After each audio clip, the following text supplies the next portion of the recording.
Lord, hindi po ako banal tulad ng iba. Hindi ako pala simba. Pero ang totoo, mahal kita. Kapag dumating ako sa punto na pinanghihinaan na ako, kapag nawawala na ako sa mga plano mo, kung lumuwag man po ang kapit ko sa'yo, ikaw na po ang kumapit sa mga kamay ko. Huwag mo po sanang hayaang malayo ako sa'yo.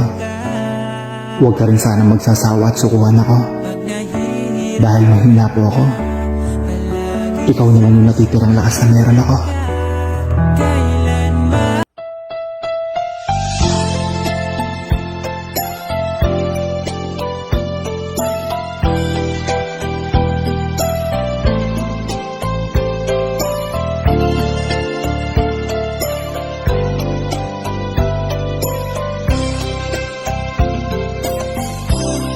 Salamat sa iyo, aking Panginoong Jesus. Ako'y ibig mo at inangking lubos.